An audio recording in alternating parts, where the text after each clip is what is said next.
We're here at Georgia World Congress Center, Atlanta, Georgia. We're going first day of Fabtech, and we're going to be checking out a lot of booths, a lot of vendors. It's going to be a lot of fun. It's going to be educational, inspirational. Let's get to it. And the first booth we're going to hit is J. Martinez Fine Coffees. I got to have some coffee. Camera guy, let's do it. Hey, look who we ran into. I know this guy. I've talked to this guy many a time on the phone. How you doing, Jimmy? I'm doing fantastic, man. Good it's to see you. Pleasure to meet you finally. Man, we've got a little gig tomorrow, don't we? Yes, we do. You're going to moderate. You're going to spur us all out of the gate, huh? Yeah. I'm gonna take you guys, and we're gonna do a live podcast Wednesday right here at the ESAB booth with Bob Moffitt himself, Jody Collier, and Ian Johnson. Jody and Ian. Yep. I can't believe I'm hanging in that crew, but I'll see if I got to talk to all three of you. I can't believe I'm there either. Good times. Very nice to see you. Yes, good to meet you finally. Yes. Looking Fabtech forward to it. 2018. Wednesday. Yeah, absolutely. Wednesday. I'm at third booth, Fabtech 2018. Got a couple of really cool products to show you here. We can eat stock. We can grind weld stock off of flat plates, tubes. Get it done quick with a triple layered system. We can remove mill scale, stainless cup brush with diamonds grown on them. Doesn't get into the surface at all, just eats the mill scale off. Got a couple of, here's another, we showed this in a recent video.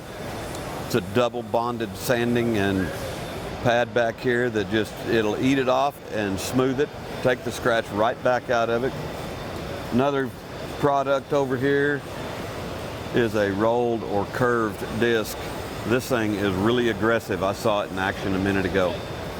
We're going to keep walking around. We've got more product to see, a couple more interviews to do. The Don, the Godfather. No, you do great work too, but I'll tell you what, the common thread, and I know you probably hear the same thing, that people appreciate what you and I do. It's helping them get to that next level, pass a test, get a job, get a raise. We're going to talk about that on the podcast. That's going to come out about that certification, qualification thing. I think you and I share that same philosophy of every weld to test, be qualified to, because I could come to you with a book of certifications. What do they mean? I'm still going to have to test with you, right? Most likely, yeah. It's a very rare thing when you don't have to. Right. It's an exception to the rule. And, well, certs don't walk. I mean, I could have certs with a company come over to yours, and I had to probably have to take the same test. I can't jump from Cessna to Raytheon to Boeing and not with the same stuff. No. So everyone wants to test you because they're taking ownership of, if they do accept your previous credentials, your certs, they're hanging their neck on the line. Exactly. They don't really know what stringent requirements or how loosey-goosey it was when you took that test. So they want to give it to you. They're the ones with the responsibility, so they want you to reprove yourself, and that's the way it's always been. Yeah. We recognize and reteach to the API, the AWS, and the American Society of Mechanical Engineers. You recognize all that stuff and kind of know what the parameters are and understand how to get there. And I really think that's where it's at.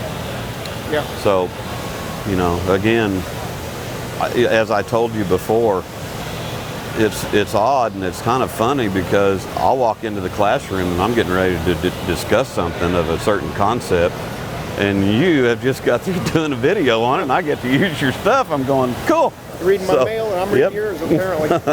Well, thank you for doing that, because it sure has made my life in the classroom. And I'll pull yours up, I'll pull ours up, I'll pull a couple other people and kind of look. And I'll even pull some of them up and say, here's what you don't want to do. Yeah. Boy, they're out there too, unfortunately. Sure. I mean, like Hamar and I did some collaborative things on technique. Yeah. If you and I did a procedure weld, I'm sure you've got a technique. It might be different, but we're still getting to the same spot, you know? I mean, and everybody welds different. Yeah. So all you got to go on is your perspective, your history, your experience, and that's why I never really got decent at backfeeding a root, because it just, when you're dealing with 1/8 inch gap plus or minus a 32nd, right, and a bunch of pipe in the way, it's just not the technique to use necessarily, right? So And a lot of mine was boilers with 180-degree return bends, and so I'm over the top of it, and you get some weird spots in a convection box, but the back feeding did work for me better. I mean, learn it all, but good stuff. I heard you talking on one episode about seeing people when they have a repair on the bottom go ahead and cut a window in the top. Perfectly good metal up there, but they're repairing just so they can get the root to push through. That is true. I have seen that as well. That's when I would back feed if I just had to on something like that, you know. Because that bottom is hard to get that blend and the reinforcement. Hamar had a technique where he showed that you can actually kind of do some stuff. Man Cub's got a technique where he takes the filler wire and actually angles it back toward him. So whatever it takes. It's good, you know, it's good that you're doing what you're doing to share all that knowledge. I'm kind of trying to do the same thing and share it. Nice to meet you, Jody. I'm Man Cub Mike from Weld.com. Good to meet you. Good fan. Nice fan. Thank you. So you have a presentation this afternoon, and yours is on filler wire selection. Filler metal selection. Sweet. I'm going to try to do a pipe weld tomorrow. Hopefully we can pull that off. I haven't practiced it at all. I think Scott Robbie and I might tag team that. Yeah, because he's part of that ESAB elite crew, so I might have to incorporate some of that knowledge, and he does some really good work. I've been following him. I really appreciate how he posts that slideshow with the settings on the root, some tips on you know who else does that and writes a paragraph and it gets very detailed. You know who else does that? Caveman. Oh yeah. Got to shout out to the Caveman. That guy will take that guy will take a vice and completely rebuild it. It's absolutely. His Instagram posts are gold nuggets. Yes, they are. For anybody that'll take the time to read and understand and then go try it, because he gets very detailed. Yes, he does. And especially if you got a 350p machine like he's got, you can take his settings and dime something in. I've got 2 of those machines, and I really enjoy them. I bought them not only for the pulse, but because you can pulse through the spool gun. That's kind of why I've got into it, for aluminum and some stainless. It really interested me when those machines first came out. And man, they're pretty tough and stout. They go. They don't play around. They go. So, all right, sir. It's good to see you. Good to catch up. Enjoy Fabtech. I'll try to catch your class here on the pipe joint. And, you need a good laugh, huh? This will be a good laugh here. This is new for me. I'm always on this side at Fabtech, never behind here yet until today. So I hear you. We'll see how it works out. Certainly good to see you. Good to see you, Bob. Take care. Some of you have asked, and here they are. This is what we grind our tungsten with. We've got a wet rig over here. We've got a portable dry rig that's really nice. We've got an auto grind unit. Pretty simple, straightforward, exact angle all the time. Good diamond ground. I want to get with Matt over here and find out what's new with MIG welding guns. So what's the prime rig over here? What's the race car here? The race car is definitely the 355 right here, man. Like this is the one that people take a look at the most. They get it in their hand, and we usually it's love at first sight, right? Take a hold. Tell me what you think. It's like hanging on to nothing. I mean, I put my hand way back and I kind of grab right in here. Right. I mean, it's just like you get it in your hand. It's like, wow. What people like about it the most is the extended trigger, obviously. So you can weld. Obviously, being able to flip the torch neck around. You can weld top side if you want. The other thing is this ball socket base here.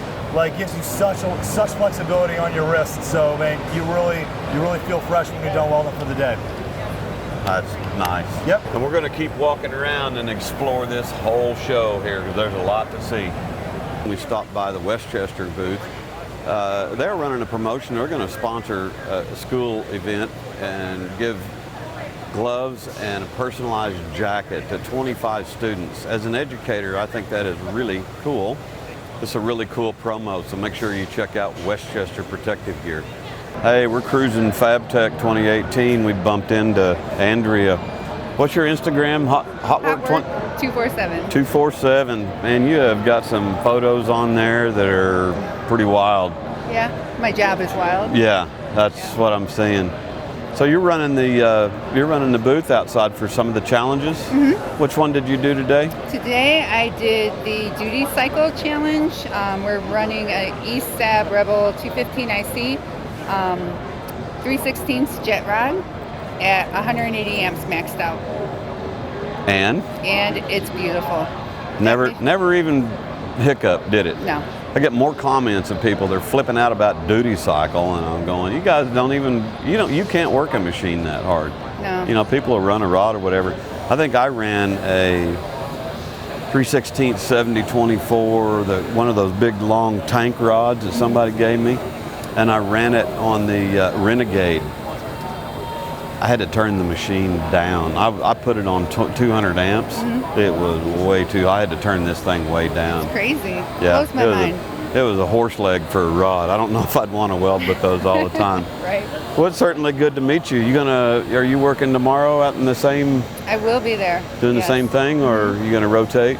I hear that. I don't know. I hear that Scott Robbie guy, he's out doing that root pass challenge or anything. So Yeah, we'll have to check him out tomorrow. He's pretty mean on some pipe. Is he? Yeah. He's got skills? He's got skills. He's a good guy too. Yeah. All right, we're going to be cruising around meeting more folks here. Fabtech 2018, Atlanta, Georgia. Thank you so much. Thank you. Nice to meet you.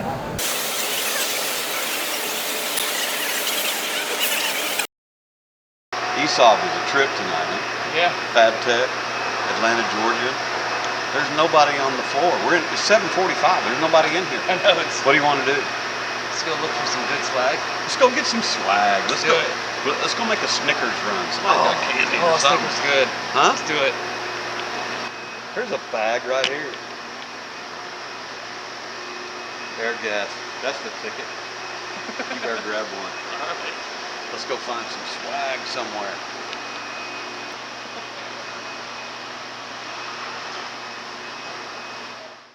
Right on. Appreciate it, Mr. Moss.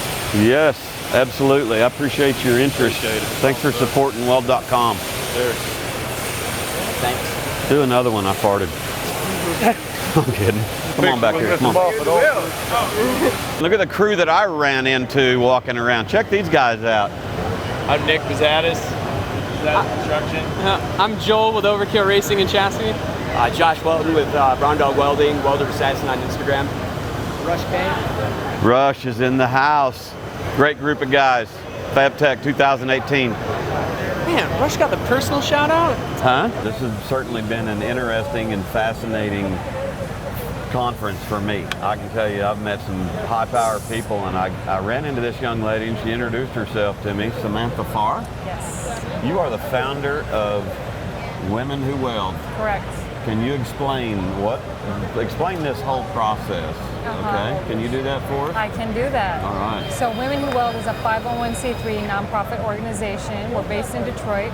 We teach women how to weld and find employment in the welding industry. And we do Nice. that through 3 programs. We have a 6-week intensive welding training program. It's free of charge for women that identify as unemployed or underemployed and want to find a full-time career in the welding industry. We have week-long intensive training classes that prepare women for full-time jobs if that's what they want in the welding industry. And then single-day introductory workshops that are just a way for women of all ages to try welding and see if they like it. Interesting. I had at the end of this last school year, I had a grant opportunity where we had some grant dollars, and we picked 2 programs out of Career and Tech Ed. One of them was criminal justice, and the other one was welding. And over the years, I've been at this institution for 20 years, and I used to have at least a female every semester. But here lately, it's like I'm not getting that interest with the female welders in the welding program through my program, and we do have 2 others. But how do you find it easy to recruit, or is it kind of difficult Actually, at we times? have too many women on a waiting list right now that we cannot serve because we just don't have the funding or the resources to hold enough programming. So just to give you an idea of what that looks like, we've trained over 100 women in 2018 through our 3 programs, but I've got a waiting list of 300 women. Wow. And that list grows every day. Every single day I have someone calling me, emailing me, texting me saying, put me on the list, I want to be in one of those 3 programs. You're training them, you're putting them to work. Yes. They're employed. Yes. Do they last, or do you know? They do last. I talk to everyone that goes through our intensive welding training program, so the week-long and the 6-week, and I talk to all graduates, and everyone is employed in the welding industry, loves their job, they're making double what they were making previously, and they love being a welder. What a gold mine. I mean, Yes. that just sounds like a fantastic opportunity. And so your geographic region, totally different than mine. I'm down around Wichita, Kansas, and I just don't have them right there in my area. So that's interesting. What's also interesting, though, is I've had women from around the country, around the world, say, I want to come to Detroit, or will you come to my town? And I say, yeah, I'd love to come there, maybe, hopefully, but you're welcome to come to Detroit. So the last week-long intensive class I held last week, all 4 women that were participating in it were from around the country. Wow. One flew in from Los Angeles, another flew in from Myrtle Beach, one came from the other side of the state, and one came from a few hours north. So that's wild. That's good. pretty cool, yeah. Congratulations on that success. Keep that going. You'd probably think of some grant dollars or get some kind of a sponsor going. That would be nice. Fronius has been a really great supporter of our program. They donated all the machines that we needed to hold our program earlier this year. And we have some local vendors that help out with gas and consumables, things like that. So very nice. Funding's always the biggest issue that we run into, but we're making it work. Consumables and materials. Yes. It's always an issue. Always. Very nice to meet you, and I'm very proud of your project. I mean, I'm overwhelmed and flattered that you're telling me that you have so many that are coming to you. It's pretty awesome. My program is full, but full of a bunch of guys, you know. But, and that's okay and too. I've worked with women in the past, and I've had them in my program, and you know, that gender-specific thing, everybody thinks that welding is a guy's world, and it isn't. Women do very well. It's hand-eye coordination, artistic ability, attention to detail. It's you know, girls are good workers in the welding trade. So Samantha, even though you're overwhelmed, how does somebody that's interested in your program, how do they find you? How do they look it up? How do they apply? So they can email me at info@womenwhoweld.org, visit our website, womenwhoweld.org, or find us on social media. Instagram, we're Women Who Weld. Facebook, you can find us at Women Who Weld. When I say that, hope you found this educational, I know you did, because I was blown away. I'm blown away by all this, the numbers and everything, and it's a very worthwhile project that you're in. I wish you all the success. Thank you. Thanks for watching Weld.com. We're at Fabtech in Atlanta, Georgia, 2018. Hey folks, Bob with Weld.com. We got a big announcement here. It's day 3 of Fabtech in Atlanta, Georgia, 2018. We're going to buy this machine right back here, Quickie Shop Pro 5x10 table. I'm going to be working with Shane McMahon, product specialist with Quickie. He's going to show me a little bit about the intricacies of this machine. I think we're going to design something as well. Let's get to it. Going to be working with Mr. Shane McMahon. He's a product specialist. Shane, how you doing today? Doing good, Bob. How's it going? What are you designing over here? What are you working on? Working on your logo. Working on our logo. Did you draw that baby in from the interweb? And, yes, sir. Oh man, that's got some detail. I went to Google and I found your image. I did a little creeping on you and found this. The only thing I want to do here, I'm going to clean it up a little bit, because you can see I'll have a couple pieces that are going to drop off. Okay. So I'm going to reduce that. You got some stuff out here that doesn't... Basically, we're going to clean it up. First, I want to tab it though. Just make it so some of these little pieces here aren't going to fall anyplace.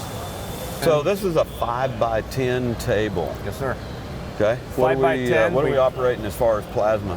Got a PowerMax 105 hypertherm system on here right now. Capacity of that is? Capacity is about 3/4 of an inch, give or take. You can. It really depends on how much time you want to spend. Hey, I don't know if I want to hump a 5x10 sheet of 3/4 up here. I don't think I can handle that by myself, huh? No, we got the machine designed for that though. If you see the way the orientation is, right? We went widthwise versus lengthwise, so it makes it easier for guys to load their plate, especially when you hit the slats. We're just running a sheet of 16 gauge though here. We'll be running roughly 300, 350 inches a minute. About 30 amps, 40 amps? 45 amp. 45 amps. Yeah. Good clean cut. You ought to be able to fly on that, huh? Yeah, we run book values as per you know, Hypertherm specifications. I've worked with a few people right now though, and what we've actually been doing is been messing around with going a little bit faster even. I've gotten into some sheets of material where long straight cuts. Jack that speed up a little bit. You get down into the intricate cuts, and I even like to cut and pause because I don't want that material sitting there like sit there and warp. Yeah, a little warping bit of away. time. Does the water backing help with that? The water somewhat? actually does. It cools the part from the reverse side. Not only is it, and another thing, what it really does is the your slag. It doesn't stick as much, so you can chip it off real quick and Draw easy. on the backside. You can pick your parts right out of the table with it. Shane, you got through and you kind of added a few punts here took out some extraneous cuts that don't really need to be there. Was there any other issues that you noticed in Not really. There's a couple smaller features here. Just basically, I didn't want my kerf to overlap anything like that, so kind of complicated in places. Yep. A lot of detail cuts in there. There's quite a bit of detail on here. Okay. I think we're ready to go though. If you want to take a peek. Absolutely. Let's I'm do going it. to run it over to the pull the trigger. CNC I want to see this thing.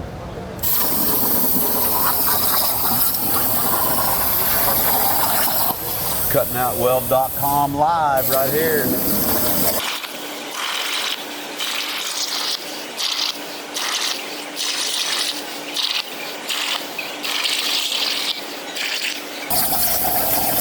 Here we are. We're cutting the perimeter now. What's our cut speed on this? We're running about 350. 350 inches a minute. That's 45 amps. 45 amps. Nice.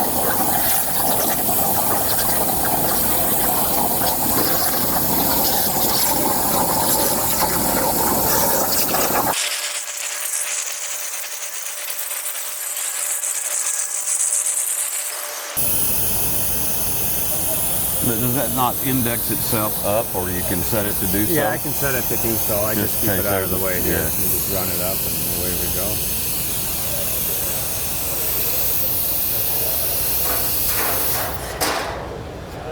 That's what I'm talking about right there.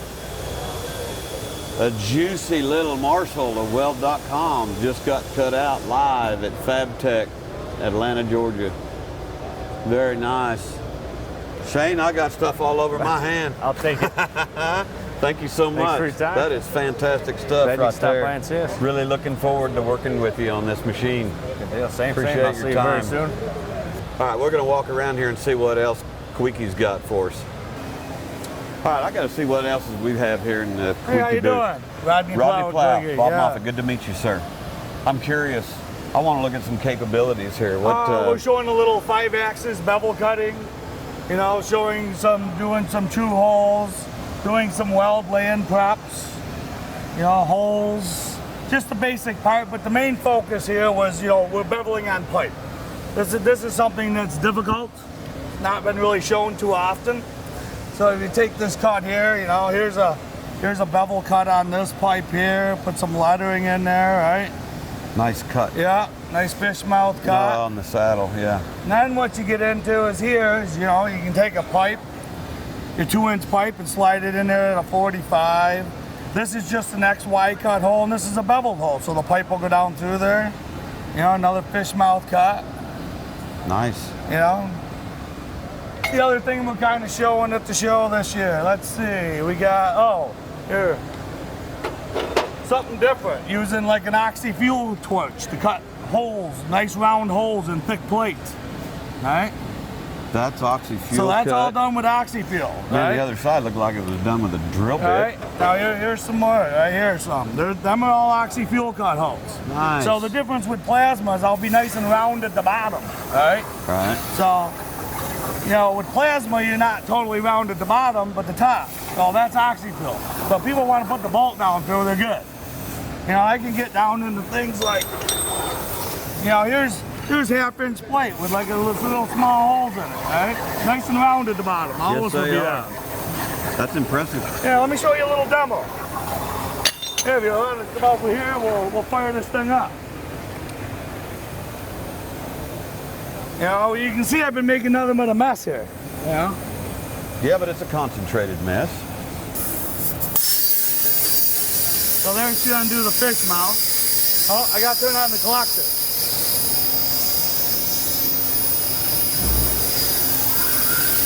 Oh, that's better.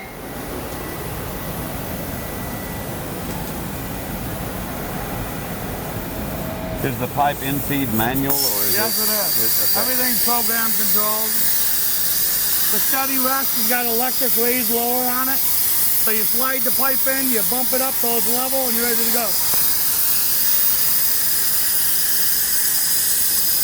I think this is probably the first time at a Fabtech show anybody's shown this, beveling with a plasma on a cutting Wow, machine. that's incredible. The articulation of that arm. And that's pretty common to intersect a pipe at an angle for structural bracing and all kinds of other applications.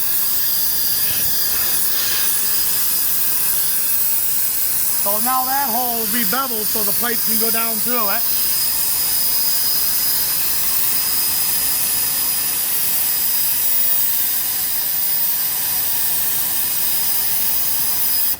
Now the next hole would just be an XY cut on the top of the tube.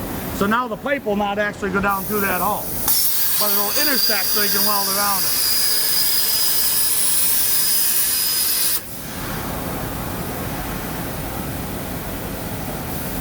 Now what do we got? Another hole. You can see all the 5-axis head motion. Everything's got to be in perfect sync.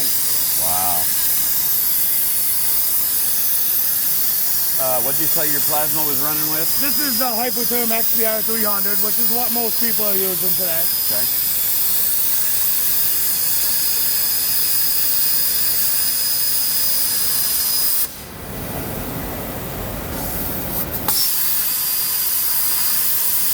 Now this is getting down to like 52 degrees doing this. This is about the extreme you can do with a plasma torch. Any more, the torch would actually hit the blade. Or we'd have such a long stick out, your arc is not effective. Well, your actual torch hits the blade, so you can't tilt more than that. I got you. All right? I hear you. So we're trying to show the extreme of what you can do. This is about the hardest thing you can do. The smaller the pipe, the harder it becomes. The smaller diameter of the pipe. So we're also working off the schedule of the pipe as well. That's correct. Wall thickness. Yep. So we're still piercing, but we're slowing travel speeds down. That's correct. Because it all has to articulate and move in sync. So the base program of saddling and these holes and shapes and stuff is already embedded in the software. That's all generated with a pipe and tube software. Okay. So you can go in there and describe the length of the diameter and where you want the holes and the intersection. Scale and dimension and whatnot. It takes it proportionally. Your pierce lead in, you can adjust that. Everything can be adjustable. So if you're cutting on a Schedule 10 stainless, you can take that pierce lead in away and not blow it up. So normally this would be a long pipe, and you just, if you wanted all these parts, you just keep repeating them down the pipe. Okay, so essentially, we're taking a full length of pipe. We can do a 40 or whatever. This one will go up to 20 feet, 16-inch diameter is what this is designed for. Wow. That's 1-inch wall. That's why it's electric to raise it, so the guy can set his pipe on there because it's heavy. Right? Slide it into the chuck and bump it up and level it, and you're ready to go. Interesting. So you said oxyacetylene capability on this process? No, not on this process, just plasma. This was over on the extension of this unit. That's correct, but it's coming. Interesting. Okay. Yep. Man, that's some great stuff. I really appreciate your time. That's fascinating. Enjoy the show. That concludes our time here at Kawiki in this booth. We're going to be looking forward to working with them in the future. I couldn't help but notice this fantastic piece. I'm not seeing it run. We were going to run it apparently, but it's a time thing. This is pretty much an impressive piece of equipment here. Hey, thanks for being here, and we appreciate your interest. Give it up for ESAB for putting this together. Come on, give it up for ESAB. Well, look who I ran into, a couple of esteemed characters here. What are you doing? Are you behaving at all? You use that term very loosely, I do. don't you? I have to around you. Gentlemen doing okay? Fabtech 2018, Atlanta, Georgia. Good to run into you guys. You doing okay? I'm better now, Bob. I'm better now. Well, you need me to come up and play some golf or something? You need to tune up? We do have a new Top Golf, you know. We can hit some balls. On the way. I'll do a little road trip up your way. I've been getting a lot of requests to serve on advisory committees in Missouri and Arkansas and Oklahoma. Yeah. I'm kind of honored. I mean, I've been serving on committees for a long, long time, and I think that's very important to do. Yeah. As a service to institutions and make sure they're on the right track. And I certainly appreciate it when people show up for mine, that's for sure. Yeah. I'm no good at hitting the long ball, but you want a putt-putt, I'm your man. Okay. See all this action you're drumming up? Well, you know, I'm good for something. Get your laughing out of the way. It ain't funny yet. Huh? It's always funny. I know. Hey, I saw your pieces that you did down in Florida, man. Those things are cool. Yeah, it was a nice invitation. That was fun. It was a good time to get out of Missouri and hang out. Yeah, you missed out on the big dinner too, the one we charged to David Blackburn. Yeah, I heard he's floating the bill for tonight though. Oh, he is? Yeah. Oh yeah. Well, let's go someplace high dollar then. Sounds good to me. Get her done. Good to see you, gentlemen. Right. Thank you. All right. See you, Bob. Always a pleasure, Bob. Look who I bumped into, Mr. Travis Fields. Fieldress on Instagram, or did you change that? Or I change all the time. Man, I'm telling you what, a true craftsman right here. I am in awe of this man's skills. It's unbelievable the stuff that he lays down. Thank you. You're very welcome. I know there's several folks that want to do some collaborative filming with you, myself included.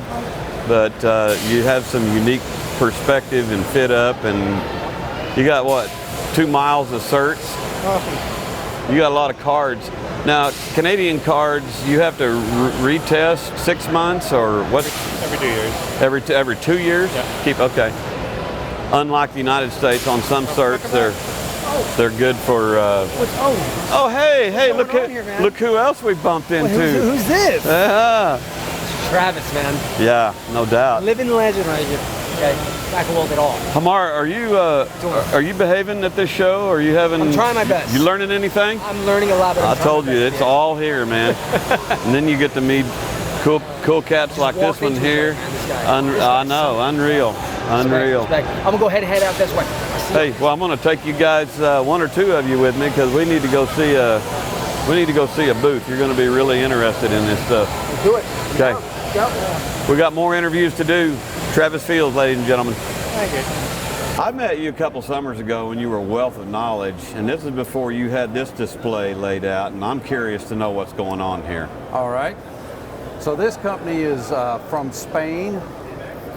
These are forged castings. So they are the strongest, best castings in the world. Spain is famous for that. The company is called Pier. That's how you pronounce that. P-I-H-E-R, okay. Drop the H, fishing pier. That's the way you say it. They make all of these styles of clamps. What we're going to do today is we're going to discuss how this clamp works, how this clamp works, how this works, maybe some deficiencies in this design, and how we've answered those deficiencies with a much better designed clamp. By the way, this is not new. It's been about 50 years this has been in existence. But not in the U.S. This style's been around 50 years. 60 years ago, they created their first tool, and it had this design. Wow. So, we are late to the game, but we're the first in the U.S., so you'll see this. Okay. All right. So this clamp right here has a large thread, and that has a specific purpose. That's a square cut. Is that the old Acme type thread? That's an Acme type thread, and okay. It has the purpose of giving you speed of adjustment since the frame doesn't adjust. It's very strong. The problem is it's never the right size. All right. Unless you get up into some gigantic weight. And what I found was when you get up into the big long clamp, then the screw gets sideways. That's exactly right. One of the deficiencies is that screw tends to be the weak point. It walks. Now we've got that big thread there for another reason. Weld spatter can be removed from there so you don't damage that I've spindle. done that too, unfortunately. Yes, you have. So a better design was a sliding bar clamp. All right. Notice the thread design is the same. Okay. So we have an Acme thread here. Now we don't need that Acme thread for speed of adjustment, do we? Because it's going to go like this. Right. So we have that there for the reason of weld spatter. So if you get it in there, you could clean it out, at least save that thread and the tool. Some of the deficiencies in this style of clamp, that's a friction bar connection, but that's what it does. When you remove it from the job, it falls down, you have to readjust it every time. When you try to put this on a piece of pipe, oh yeah, walks right out of there. Walks right out of there, or it'll spin it. Even if I get it right dead center, it'll spin it. Even if I'm holding on to it? Even if you're holding on to it. Okay. This style of bar clamp has been around in the U.S. for quite a number of years. That was a vast improvement over a C-clamp. This is a vast improvement over both of these. So a curved jaw set that will get us over obstacles so we can reach around over a table edge or something like that. I'll start at the top and work down. The bar is a high tempered strength bar that has very little memory, so if it does... That's kind of bodacious. That's pretty thick. It's very, very strong and retains its rigidity. It has a spring mechanism right here so that I can remove it from the job, go to the next setup, and I'm not losing the tool.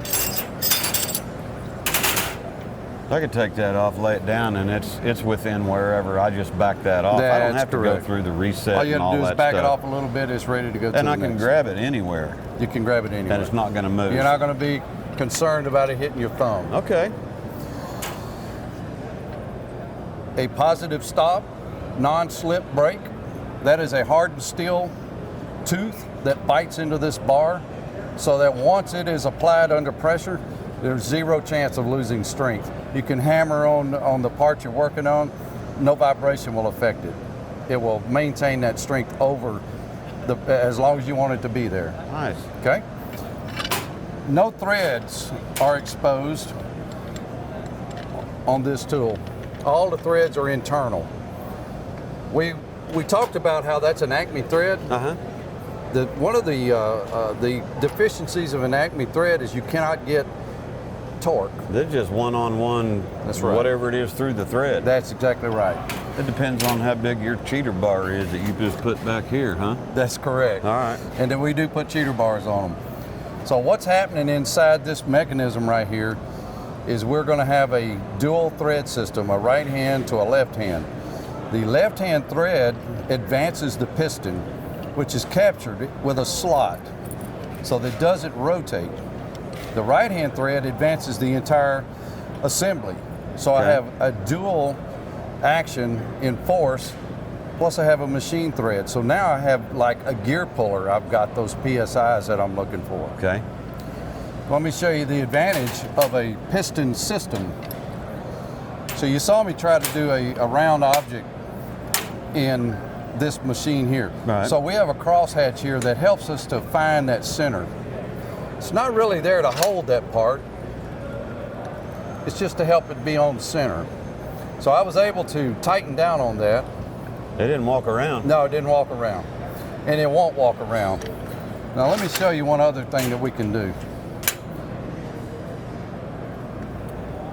So I'll take this. Stop it. Are you kidding me? Now, I have so much force in here, without even bending the handle over at a 90 degree, I can crush that piece of pipe by hand.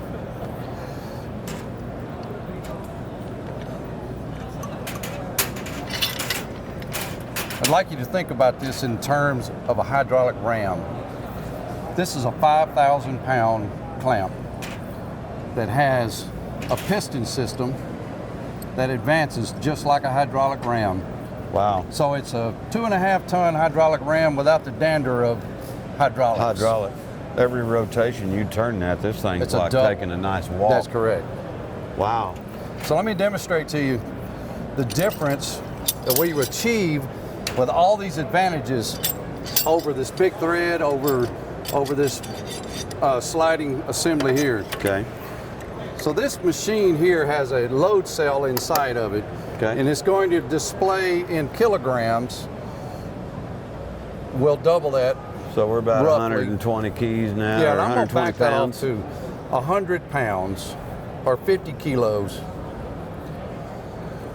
And the reason I'm doing that is to give me a starting point. You got a nice sensitive scale there, so you can do some good measuring. Now I'm going to say that's good enough. So I'm going to make one rotation. Okay. And we're going to see how much force we've applied. So you're about 60 and now you're 176. Yeah, so double that number for the poundage, right? Okay. I want you to take a look how it's already starting to Yeah, advance. I noticed that. Because this Starting is to bending deflect, out. Bend. We're getting a little bit of bow right here.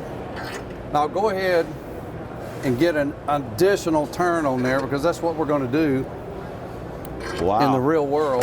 This thing just walked up about 3/8 to a half an inch Yes, back it here did. in deflection. And it transferred that deflection right here, which would have slipped off of the part that you were on. I welded a little keeper there so it would slip off. We ended up with about 700 pounds, just Okay. give or take, right? Okay. So under 700 pounds, we were totally stretched out of shape. I could put a cheater bar on there, Bob, and start I'd rather cranking you on not. it. I'm not going to. That number wouldn't change appreciably, but what we do would be just bend this, stretch it all out of shape. Now that thread's loaded up. It's hard to turn. Right. There's this big thread loads up. Let me get this off of here. You want that big boy there? I do. About the same size as this one? This is a 12-inch clamp. This is a 12-inch clamp. Okay. Now what I want you to see, I'm going to have the exact same starting point. I'm going to put that 50 on there. And by the way, I'm able to do that without cocking that handle over. So we're going to call that 5 o'clock. Okay. One rotation. Oh my. So we're at the exact same pressures we got with 2 turns on this tool with We one got turn. with one on that one. Directly related to 2 things. To that gear system in there, to the fact that this did not flex, nor did this back. Nothing's out of shape. I didn't see anything move other Nothing than moved. this. And this was only going to stay in that condition. I'm going to go ahead and get that second turn on there. Where'd I go? 5 o'clock? About 5 o'clock, yeah. Good enough. 1,400 pounds. Oh my. 1,400 pounds manually. No need for tools, Cheater bars wrenches, and- cheater yeah. bars. 1,400 pounds. Which is kind of a dangerous situation. Yes, it too. is. Yeah. Yes, it is. And the threads have not loaded up to the point where I can't just spin that off of there. It's nice, ready to go. Wow. One other tool that we've designed with this in mind is we installed 2 of the piston systems on a single bar. So if you look right here, I've made marks here where I can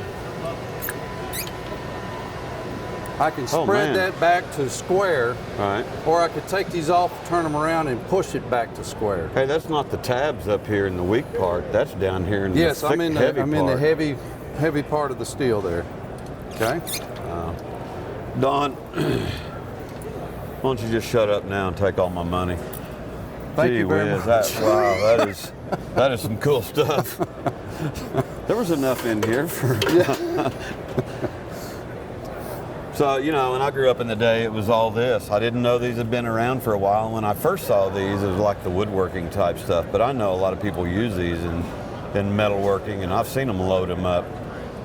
I've not seen them tested. And when I saw that tested in that machine, because I'm standing over here, I'm watching this thing really take a bite and walk and move around and flex and everything. And then the scale itself can't lie, so. Yeah. Bob, there's a huge safety factor as well. If you overextend this beyond its limits, that forging right there, it can explode.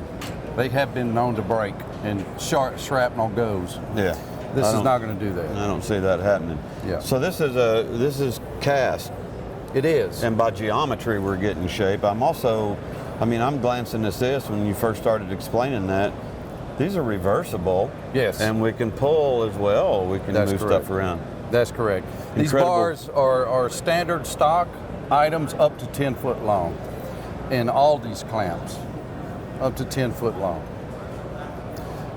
Fascinating.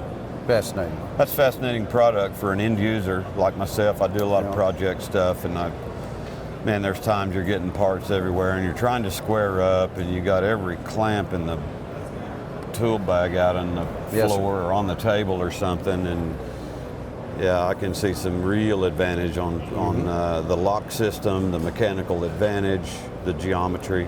Yes, sir. There's one other thing we might want to talk about. This tool right here has a value. It's a dollar value. This has a dollar value. Now, if you paid $70 for this tool, what would you expect you might pay for that tool?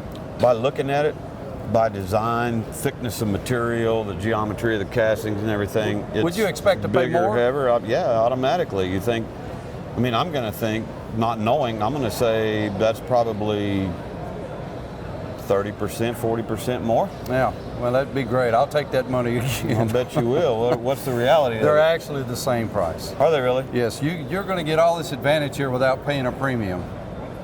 So it's well, that's automatic decision for me. It comes in at the tier 2 level of all the clamps out there price-wise. It's 20 to 30% cheaper than what is leading the country in bar clamps. So the best clamp out there, this is 30% less than that, and it's twice as strong. 30% less than the leading clamp. And twice as strong. The leading clamp works just like this. There's no difference. Same thread, same frame, same friction. To me, tools are an investment. I see this lasting quite a while. You know what? I take care of stuff, but I don't even see, if I'm misusing that, I don't see myself tearing that up either. Well, if you did, you'd get another one. Really? Yes, it's a lifetime warranty. Wow. Every tool is indented with a specific number that allows us to know what's happening with that tool. Track it and all that. Not a heat number, not a lot number, a number for that tool. So we can track every single tool. We've been doing this for 60 years. We feel pretty safe at giving you a lifetime warranty. Incredible. That's value. That's value added, especially for the end user. Yes, sir. A lot of people dummy down and buy cheap stuff. I don't like to see it, and I have some students that sometimes bring in some lesser quality items, especially electronics. I don't like to see it, but it's that mentality, the value of it. I spend extra money because I know I'm going to have it for a long, long time. You bet. Don, I appreciate this time that you spent with us. This is educational for me. It's educational for the viewers. Good. Appreciate your time. Thank you. Thank you, Bob. I bumped into Mr. Scott Robbie. Always a pleasure to see this gentleman. I last saw you in Houston. A couple months back. End of May. Yeah, we did an event down there with Hamar at South Coast Welding Academy. That was a great event. Good competition. A lot great of strong welders. Representation. Isaac showed up. It dawned on me that Isaac had to get up at like 3 o'clock in the morning to get over there at the time that he did, but we hadn't even started yet, and we're looking around, and there's Isaac, and there's a lot of good support for that event. We had fun. That's awesome about this. Everybody's asking about your infamous hood with the American flag painted on everything, Sentinel hood. Yeah, they can't have it. I know. They can't have it. I like looking at it. I think it's a beautiful piece. Appreciate it. So you're part of the ESAB Elite, and you were running part of the contest outside today? Yeah, I was doing a 5G stick demo. Well, TIG root, TIG hot pass, stick out, 7018. 7018? What size rod do you use on it? Schedule 40? On Schedule 40, I'd be using a 332nd, about 85 amps. Thank you. 89. Thank you.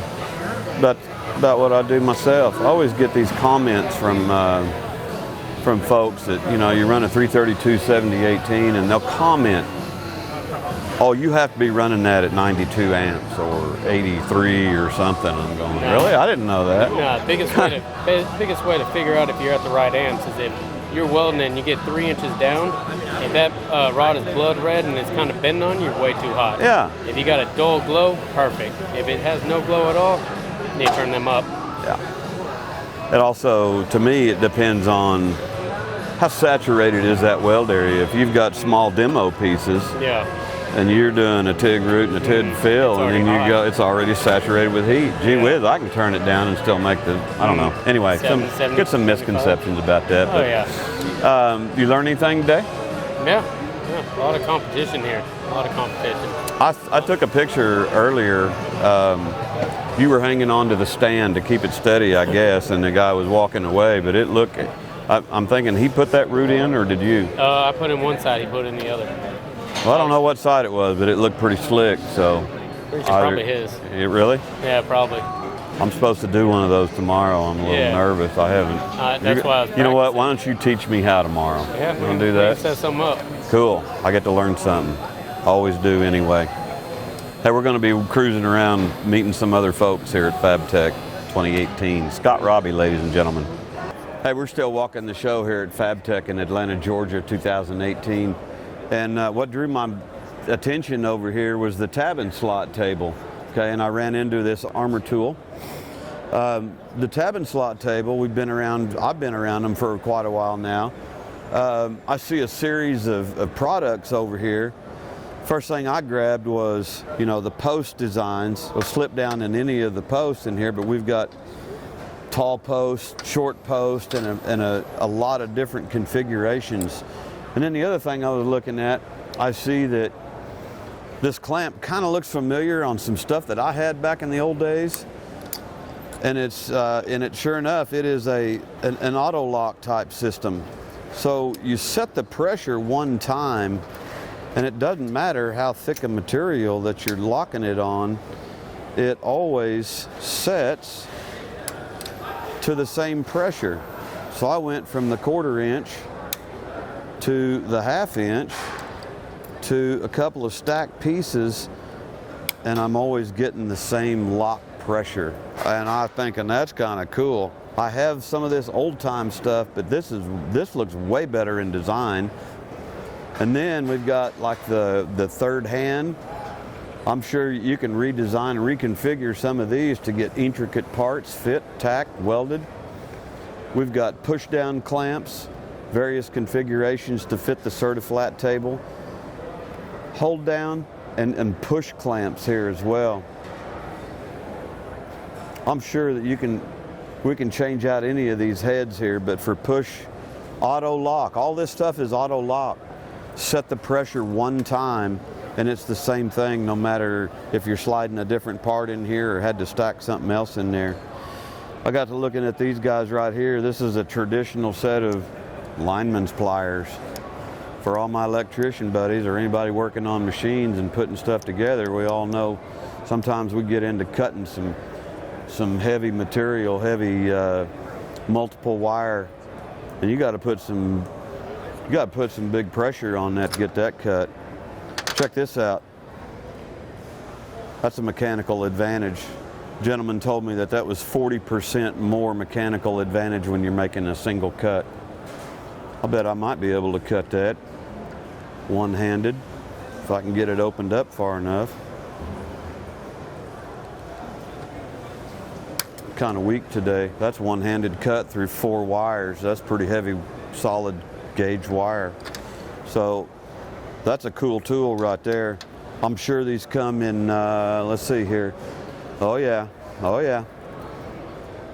We've got side cutters, needle nose pliers, the pliers that I just demonstrate. We've got all these different configurations and sizes. All of the auto lock tools that we were looking at. Deep jaw. I'm not sure what this rascal go to, but I got to check it out. We'll look at that. Wow. That's some cool stuff right there. I see some quick setups. So again, armor tool. I got to get some more info on this stuff for myself. I definitely want to incorporate this into my tool list. Thanks for watching. We're going to continue to walk about Fabtech, Atlanta, Georgia. Hey, we've been walking about Fabtech in Atlanta, Georgia here, 2018. I met Lyle Palm yesterday, Dean of Welding, for your workshop. And now I got introduced to you, so it's like we're saving the best for last. Right here it is. That's right, because so tell me about this project, because I've had numerous phone calls from people around the United States, and they're really thinking about doing this. And I said, well, that'd be a great opportunity. I want to find out some more information, so now I get to find it out firsthand. All right. Well, Workshops Warriors has been in existence for 10 years. We have trained 535 veterans in advanced manufacturing career sets. Nice. So we do we do machining, and then we also do the welding side of the house. So we do computer-aided drafting, Mastercam and SolidWorks. Then we also go into the Haas Technical Education Center that we have, and we utilize 3-axis and 5-axis machines to mill or lathe, so that the veterans that are getting out or that have gotten out or the wounded warriors can actually come in and learn a skill set and a trade to become, fishers. Okay. I can tell you my personal experience that anybody that's come through my program, my welding program at a community college, any military vet, has been extremely pleasurable to work with. I don't have attendance problems. These guys know what's going on. They know what they want to do. We're not messing around.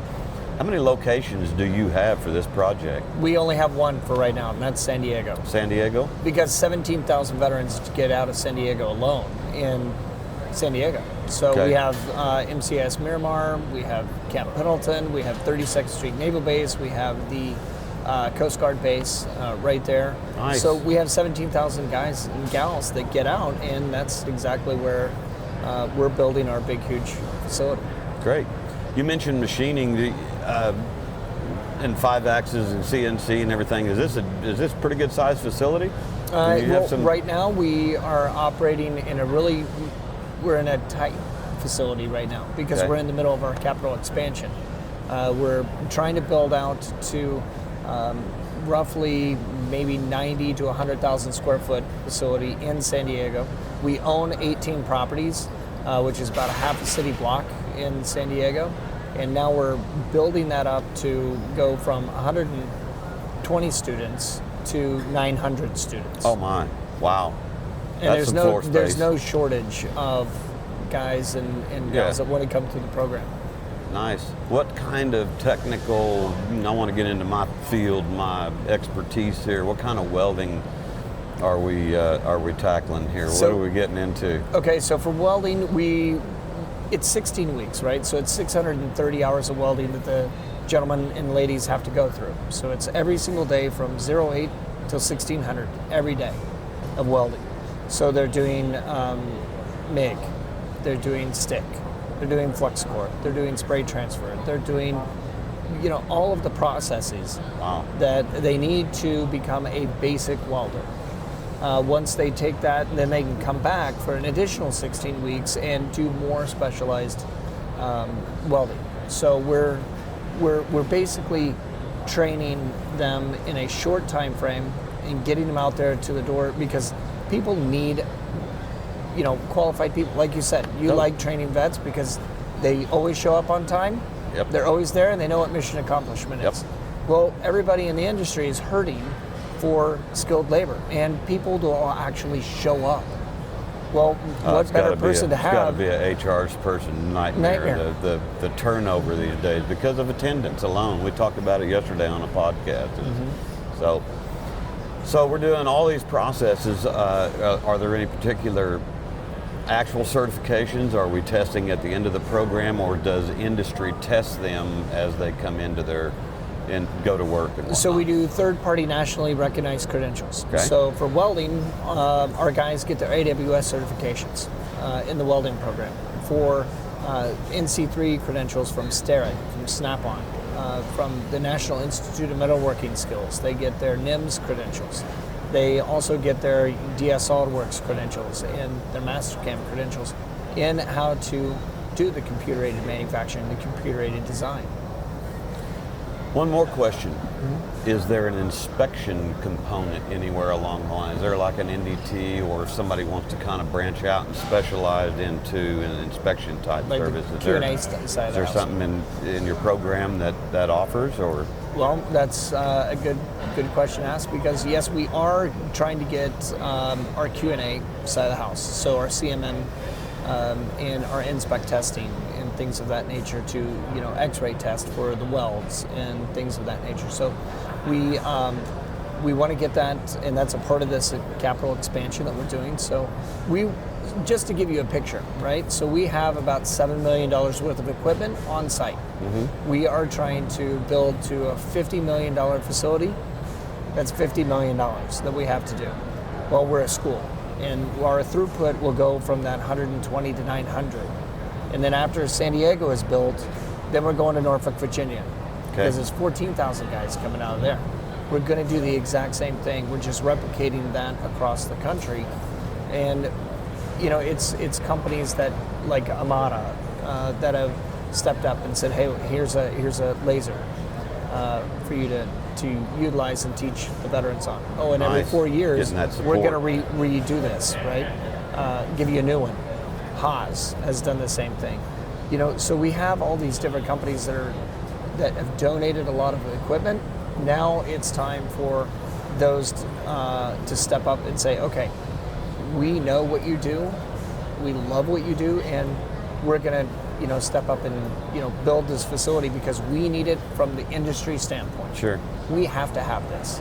And with that rapid replication of training and getting guys through the door with nationally recognized credentials is so much better than your normal community college, because it'll take them 2 years. I know, mine's to go 2 through. years, and I've been studying ways on how to shorten that up, and through accreditation and the time. And we have some programs that are time specific. You have to log your time and all that kind of stuff. That's interesting, especially the fact that support that you're getting. I'm curious about this NDT thing, because I've had people come from all over the coastlines, all the way around, from Bremerton all the way back around the coastlines, and they're hiring for civilian jobs for the military branches to do inspections.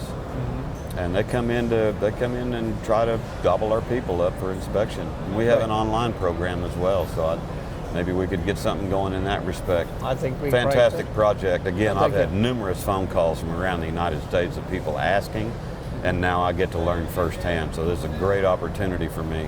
Okay. John, we really appreciate your time. Thank you for your service, sir. I appreciate it. Fantastic. Wow, I'm kind of like blown away. When I said we're saving the best for last, we just hit a home run with this. It's a cool project. So thanks for watching Weld.com. Again, this kind of concludes our Fabtech in Atlanta, Georgia, 2018. And now we need to do a lot of follow-up. So again, thanks a lot. Appreciate it. Appreciate it.